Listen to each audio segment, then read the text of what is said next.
guys, it's Emma and I'm back today for you with another video, and today I'm going to be doing a week-long reading vlog where I read a bunch of 2025 releases, or as many as I can, and take y'all along for the ride. And currently, I am reading the two that we will start this vlog off with, Boudicca's Daughter by Elodie Harper and Katabasis by R.F. Kuang. Currently, I am on page 42 of Boudicca's Daughter, and currently on page 300 of Katabasis. So this vlog is just going to be me reading various 2025 releases and telling y'all what I feel about them. There is a video that I am making where I list every single 2025 release that I have read, and I recommend them to y'all with a yes, a no, or a maybe. And that video is coming out in January. I'm so excited. I've put so much work into prioritizing these new releases, and this vlog is essentially going to serve as kind of a sneak peek, or I guess a more insider glimpse into my more in-depth feelings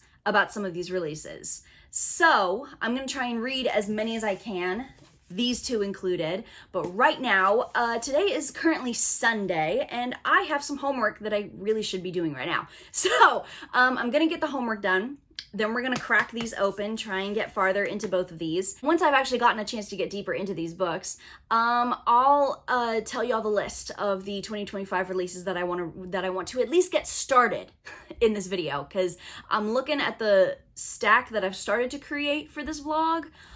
Girl, there are so many in here that I want to start, but we must be patient. Yes, we must. So let's get right on into it.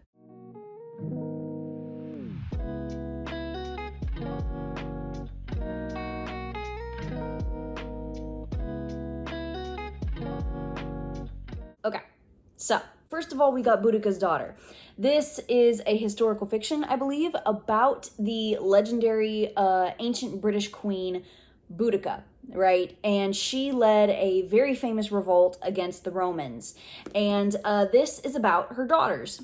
Now, I am on page 47. I'm not gonna lie, I am a little wary of reading this book. Not because I don't love it, not because I'm not interested in it, not at all, but because I refreshed myself with the history of it before I went into it. I will hold up my hand like this, and then when I put it down, you'll know the historical aspects or the spoilers in, I guess, some cases will be over with, okay? The king dies, right? And in his will, he elects the Roman Empire, or Nero in this case, who's the emperor at the time, and his two daughters as the heirs.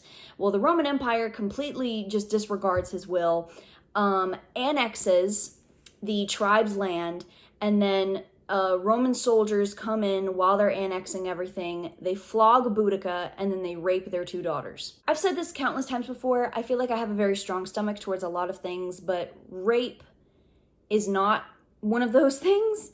And I just hope that when we inevitably get to that part in the history, and therefore that part of the story, I just hope it's not fully written out. At least I know what to expect.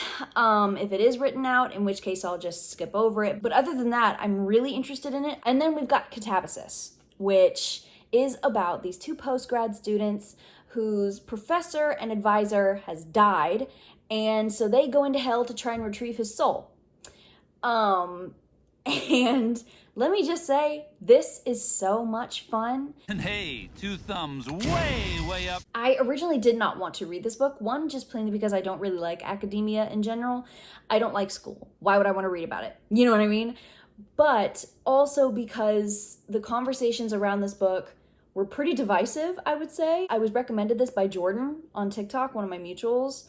And I'm so grateful because, girl, I'm on page 300. I'm having a blast. The main complaints that I saw when seeing all the videos coming out about this book seemed to be a general consensus of, oh yeah, this book is really dense, this book is really pretentious, this book is really heavy-handed. And so far, based on what I have read, yes, it's dense. I'm not gonna lie. Katabasis is a dense as fuck book, but I don't think it's dense in a negative way. You know what I mean? It's dense because it has so many mythological, literary, historical references throughout. There's a lot of information to analyze. And then secondly, yeah, it's pretentious.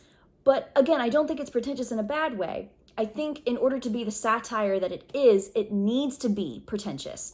We need to have a pretentious main character, or else it feels like this book is punching down. You know what I mean? Because then it would just be, oh my gosh, why are all these characters being mean and snobby and condescending and patronizing to our main characters? You know what I mean? The jokes in here never seem malicious. They're funny. And when she pokes fun at like professors who grade you badly if you don't cite their own work, I've had professors similar to that, okay? Like it's funny. It's so funny. The pretentiousness serves the satire. Thirdly, as someone who thought Yellowface was heavy-handed, and therefore clogged that book's attempted satire, Katabasis doesn't feel heavy-handed to me. It really doesn't. In my opinion, when she's actively making commentary about stuff, she does it very naturally. All right, so I'm having such a good time in here. The characters in here are not supposed to be great people. They're not at all. Do not come to my town. They're very flawed, but I'm having such a fun time following them. And R.F. Kuang's like design of Hale and her explanations for everything. I love this book. It's so much fun so far. Oh gosh, we've got a stack of new releases that I could choose from to read for the rest of this vlog, okay? For example, we've got The Isle in the Silver Sea by Tasha Suri. It's supposed to be a night book. It's supposed to be sapphic. It feels like it's going to be so tragic. Also, the cover, please be so serious about this cover. I'm not joking, bitch. Next, we have Brighter Than Scale, Swifter Than Flame by Neon Yang. This is very short, but I think this is also going to be a night book. It's supposed to be sapphic as well. And I think it's like a dragon slayer and a queen whose country reveres dragons. So that dynamic sounds like it's going to be really cool. Y'all, I'm discovering I am very intrigued by night books. All right, The Night and the Moth, The Second Death of Locke, they rocked my shit. Okay, so very excited to maybe try those for this vlog. Then I really want to read Rising Rain by Tessa Hale. This is the third book in the Wolves of Crescent Creek trilogy. Very stereotypical, very classic werewolf romance. It's Why Choose. I'm eating this trilogy up. When the Cranes Fly South by Lisa Ridzén. This, I believe, is about an older man who is running out of time, and his son, who he's always had a rocky relationship with, insists on taking the old man's dog away. And I believe the dad, the old man, is going to be essentially reflecting back on his life with the dog as like an anchor.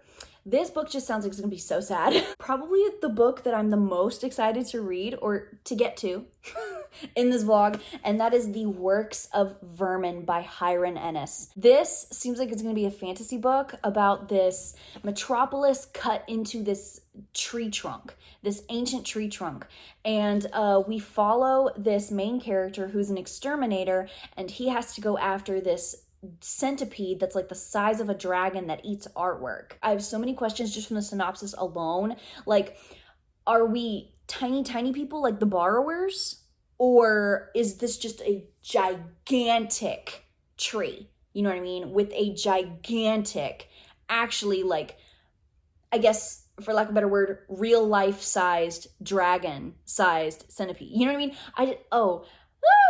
I'm so excited to get to this book. The last book on this list that we could possibly read in the vlog is The Night Prince by Lauren Palphreyman. This is the sequel to The Wolf King, which is, I would say, a darker fantasy werewolf romance. These are the books that we possibly could read in this vlog. These are the two that we're actively reading now in the vlog, okay? So let's get working.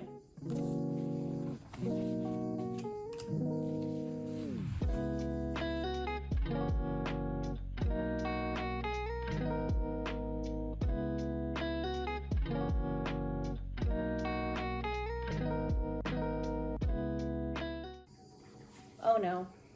Okay. No. This is gonna be so bad. This is gonna be so bad.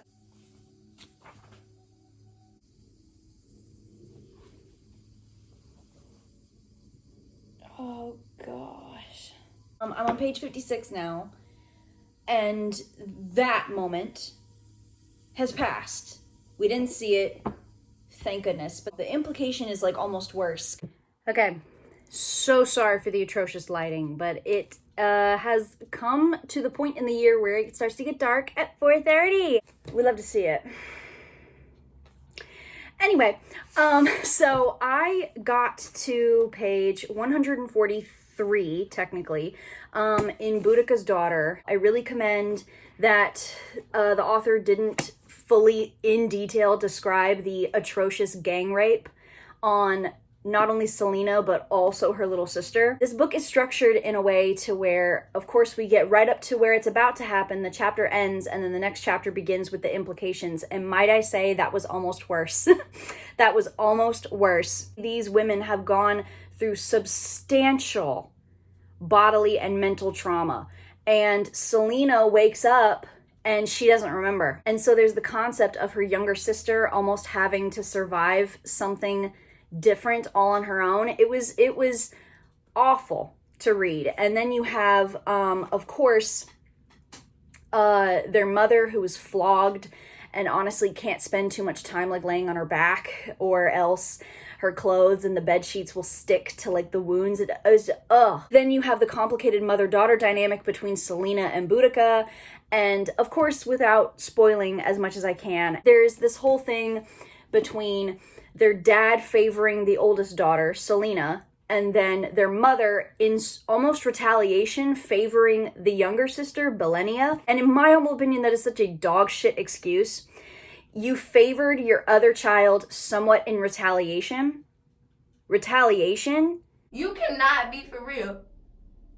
Oh my God, you for real. It's not the oldest child's fault that your husband favored her, and yet you acting upon his favoritism and therefore creating your own favoritism to where it's completely noticeable to both of your children. That is so wrong to me, and I don't really like how that was sort of handled. There's like 2/3 of the book left, and the part of history that I would say is more commonly known has been gotten through in this part. So what are we going to be doing for all of this? You know what I mean? And then we have Katabasis.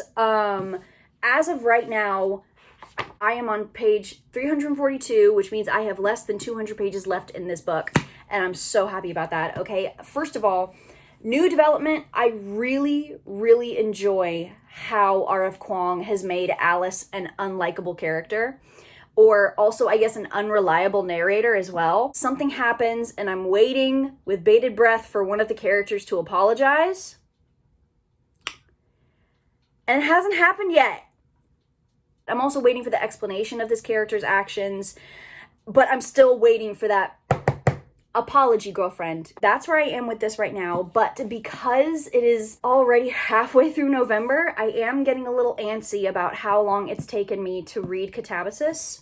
So, for the purposes of this vlog, we've already started 2 books. I have a plan to finish them both. Just to make myself feel a little better, I am going to start Rising Rain by Tessa Hale. This trilogy is about a woman named Ren who is on the run for her life from something, from someone. We don't know exactly who she's running from, but she is on the run for her life. And she lands at one point in Crescent Creek, this city, I think in Colorado, and she meets 5 werewolves, and they decide to protect her. The why choose elements, I'm loving. I'm not gonna lie, I'm a little bit disappointed that none of the dudes are getting with one another. I don't know, it's not mandatory, of course, but it kind of just feels like, oh, it's just 5 dudes just sharing this woman.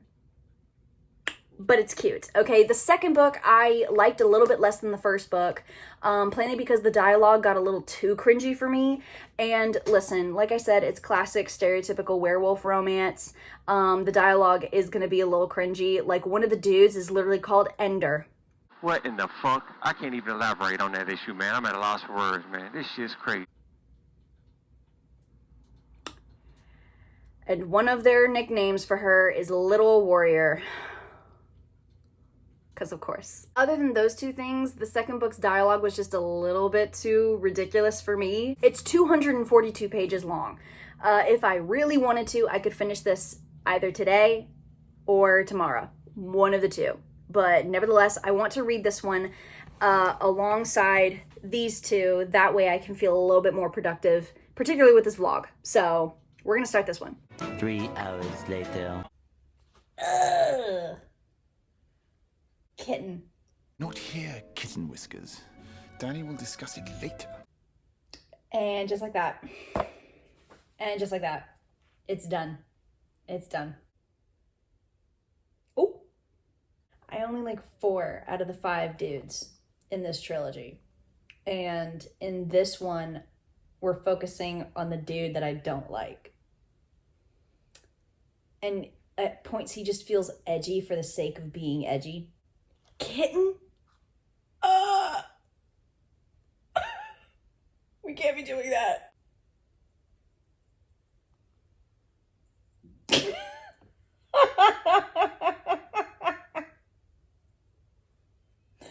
Oh, dude. Locke is my favorite. Then Puck. Then Bricks. Then Kingston. Then Ender. That's my list. I want Locke and Puck. Thank you very much. Okay, don't mind the hair. I just got out of the shower. It is pretty late in the day because, girl, I am hung the hell over. Nevertheless, I finished Rising Rain by Tessa Hale last night, and I gave this 3 stars. This is probably my least favorite in the whole trilogy. The first book ends on a cliffhanger. The second book ends on a cliffhanger. And in the second book, the first book's cliffhanger is resolved pretty quickly. I was like, okay, no. The third book's solving of the second book's cliffhanger is very, very quick as well, and it doesn't really make much sense. The cliffhanger from the second book is done by the main villain. And I'm like, okay.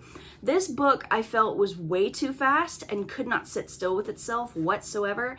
All right, because even the main conflict, like at the very end, the main villain gets taken out like that. The main lieutenant of the villain that we've heard like such vile and disgusting things about dies like that. These are the main villains, you know what I mean? Of course, the stakes still feel high, but how quickly it's resolved just feels kind of inconsequential. And I'm here thinking to myself, well, okay, if they're rushing through the plot, then what are they doing with the romance? And the romance itself, particularly in this book, feels underwhelming. Now listen, I am biased here. This book focuses on one of the dudes that I don't like at all. I literally could not give a shit about him if I tried. So many other parts of the romance are rushed through, like Puck.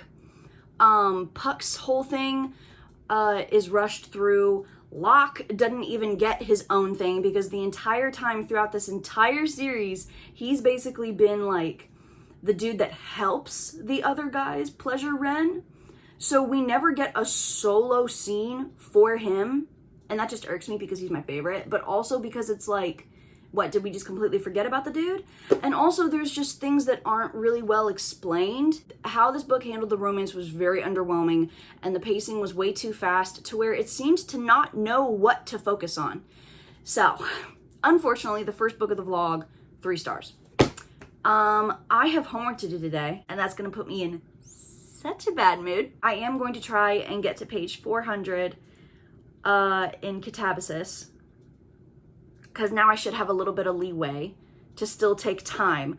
Because it's not that I don't like reading Katabasis, it's not that this 200 pages and Katabasis 200 pages I have left are different lengths, you know what I mean? But it's just Katabasis takes more brain power. This does not. So wish me luck that I don't throw my computer out the window out of just sheer frustration. But I will get back to you when I have any updates, like any at all. That is how the rest of this vlog is gonna go, pretty much.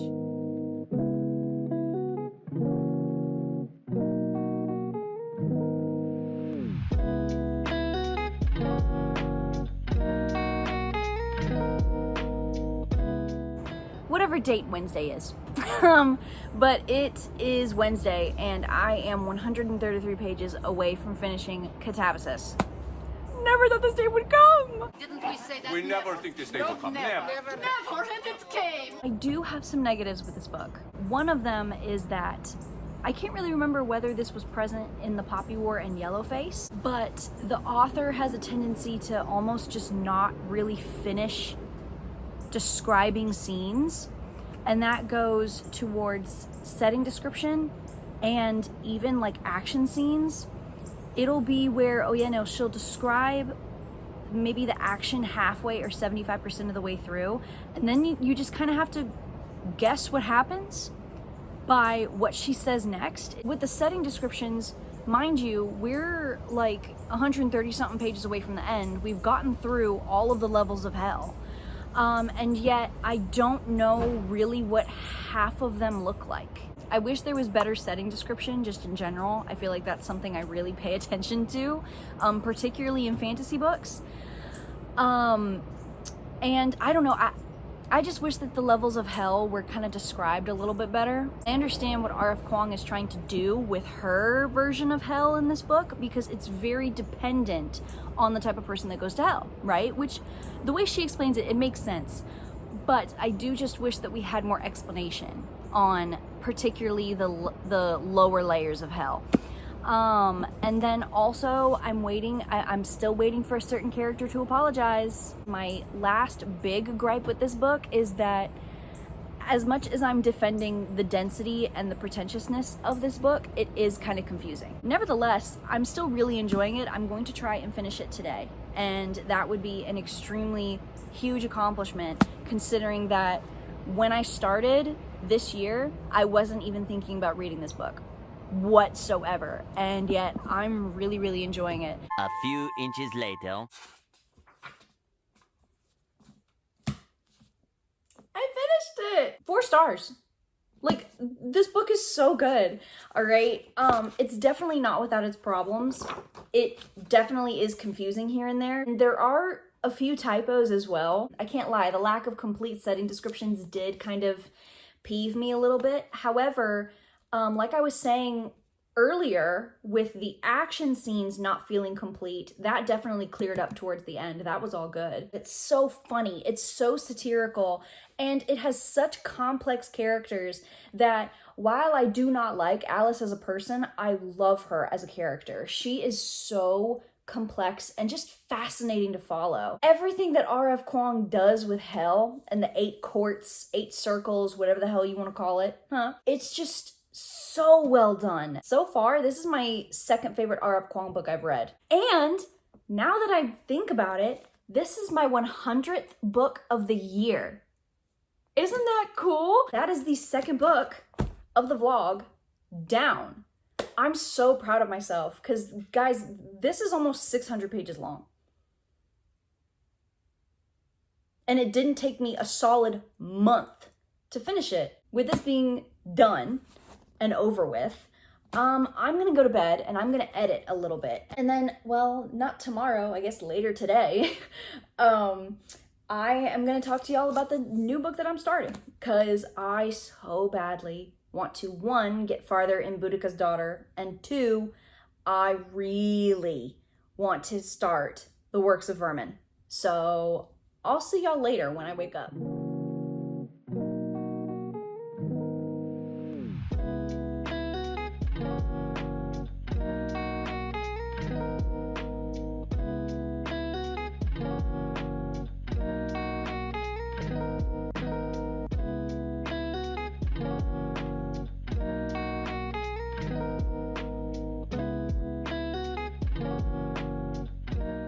Okay, so not so very good news. As of right now, I am on page, 49 of the works of Vermin. And I have to be completely honest with you guys, I really wish I was liking this more. This book is very intriguing, very interesting.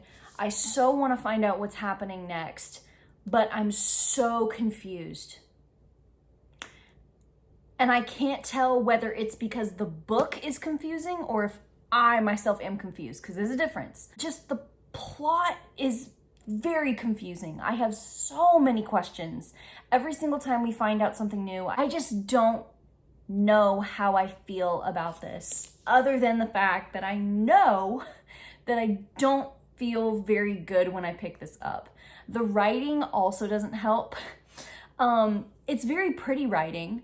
I love the writing style itself, but coupled with this very confusing story to me, the writing makes it even more confusing. Because now not only am I having to decipher what seems like a confusing plot, but I'm also having to decipher flowery writing on top of that. That's really the only reason why I haven't DNF'd it, is because like the promise of something really, really cool, you know what I mean? Like if I feel like the answers are 5 pages, 10 pages, maybe 12 pages away from me, if I could just get one tiny answer, even half of an answer, maybe I would feel more confident about this story. I've had 2 very disappointing reads for me this year.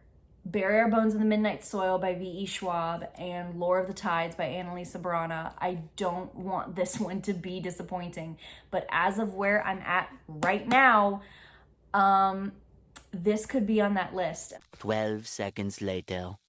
Well, I have decided to DNF the works of Vermin. I DNF'd it at like 22%, I think Goodreads said, on page 98.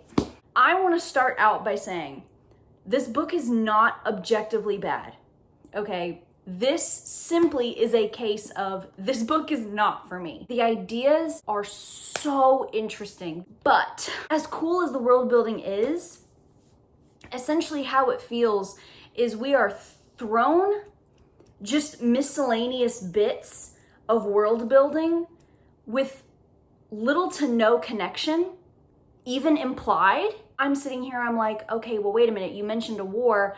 What was the war for? It almost felt like I had to sift through what was relevant to the plot and what wasn't, because I couldn't tell, because I was so confused, because once again, I don't know how this tidbit of world building has to connect to the plot. I don't know how that tidbit of world building has to connect with the plot. I don't understand. Due to the author's writing, I would totally pick up another one of their books because their writing is so flowery and visceral at the same time. Like the body horror in here. You just stop playing. I mean, if they give me one right now, tear it up live. I could see this being made into a Studio Ghibli movie.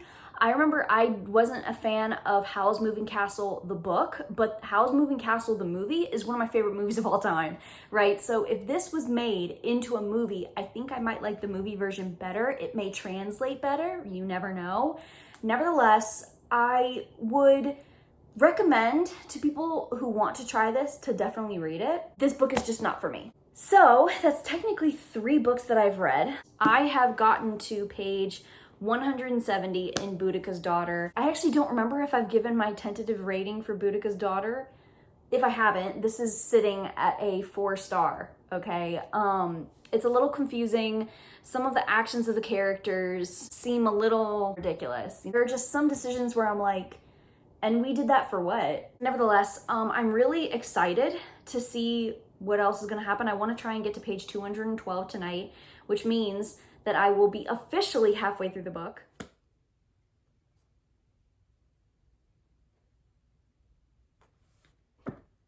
Okay.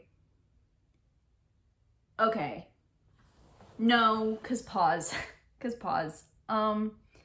Is this gonna be an enemies to lovers thing? Honey, you've got a big storm coming. And I say this as somebody who normally doesn't really like enemies to lovers, okay? Because can I be completely honest here? I hold a grudge. I have to imagine that this relationship, if there is going to be one, is not due to really romance per se. I have to imagine that it's mainly gonna blossom out of her need to survive, you know, which, I don't know, you gotta do that delicately. I don't know, I hope it's not a romance, because I wasn't really looking to read about her falling in love with the dude that literally conquered her kingdom. He literally lets his soldiers rape women. I really hope there's not a romance between these two. If I'm going to be completely honest, I think this is one of the stories where I'm like, I could do without a romance. I don't know though. Depends on how the author can write this romance, if there even is one. So with that being said, let me shut my dumb ass up and keep reading. Bruh! Oh my gosh! I hate him so much. Oh my gosh. Oh my gosh. I need him dead. I want them dead. Bitch! What? Oh.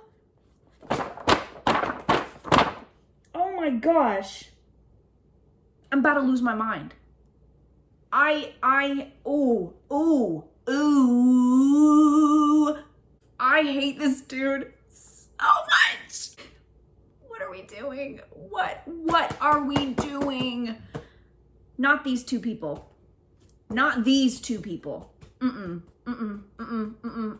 Not these two people for a romance. The only thing that I really care about in regards to this relationship is Selena slitting this dude's throat and pissing in the wound.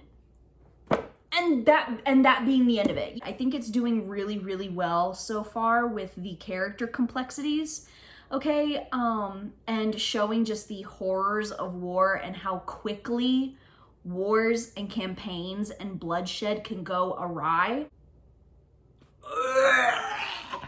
I can't do this. I literally can't. I can't do it.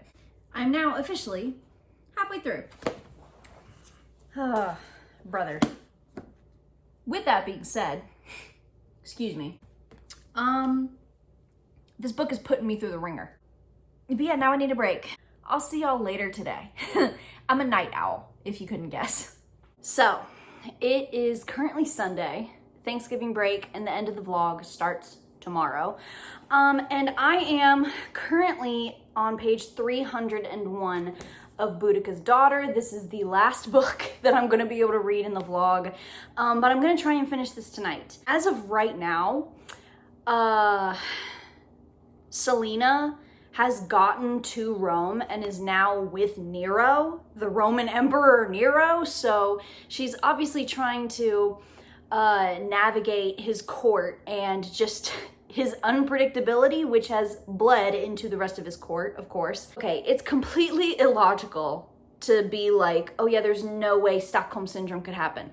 That is what I firmly believe is going on with Selena in regards to Paulinus. With that being said though, even though I am constantly reminding myself, you know, this is realistic for Stockholm Syndrome, while I understand it and acknowledge that it is in fact part of the book and realistic in terms of the history we're talking about here, at the same time, I just don't fucking like it. Y'all have been hearing me constantly throughout this vlog, particularly the last couple sections. I don't like this dude. And now that Selena has extricated herself from him, because she's with Nero in Rome and he's like off somewhere else, every single time we have one of his points of view, I'm like straining to just skip it because I don't give a shit. And also, I bought this version of Boudicca's Daughter at Barnes & Noble, and I'm gonna put what the cover should look like and what it did look like when I bought it right up here. And now I'm gonna show y'all what it looks like now.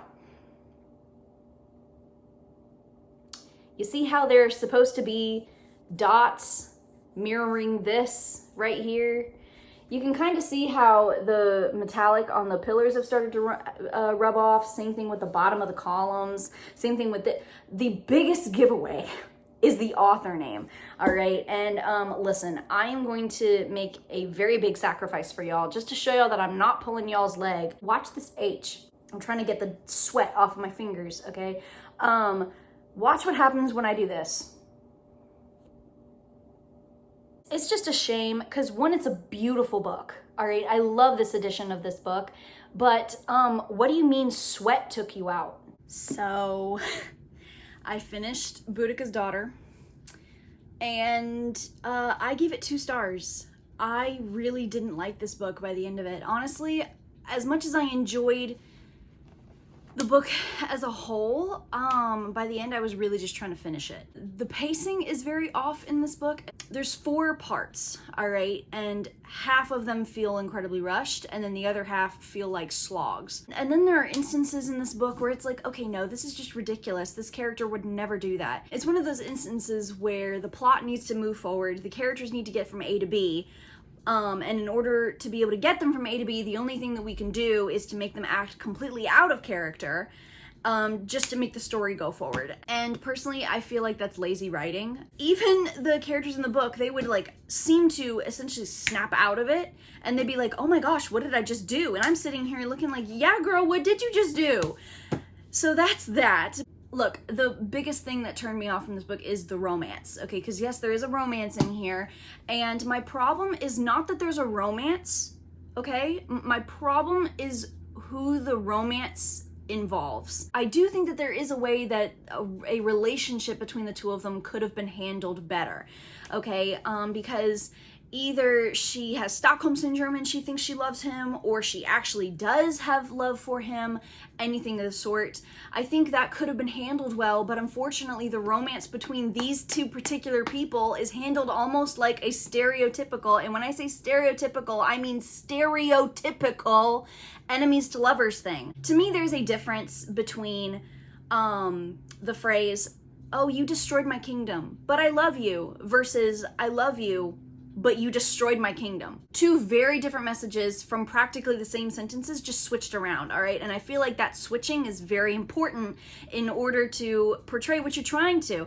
And in here, when they confess each other's feelings for each other, it feels like the former, okay? It genuinely feels like her being like, oh yeah, you know, you destroyed my kingdom and destroyed my life and everything, but I love you. It's like, girl, we're talking about Paulinus, a Roman general who not only captured Selena, humiliated her in front of everybody constantly, lies to her constantly just so that he can continue to bask in her affection, enslaved her people, raided, robbed, and killed said people, razed said people's crops and lands to the ground, let the men in his army rape the women of her kingdom, etc. Do I need to go on? Do I need to list more? I can see giving him his own POV. However, these point of view chapters feel like they're written to give him compassion just so that we can justify him getting into a relationship with the woman whose life he destroyed.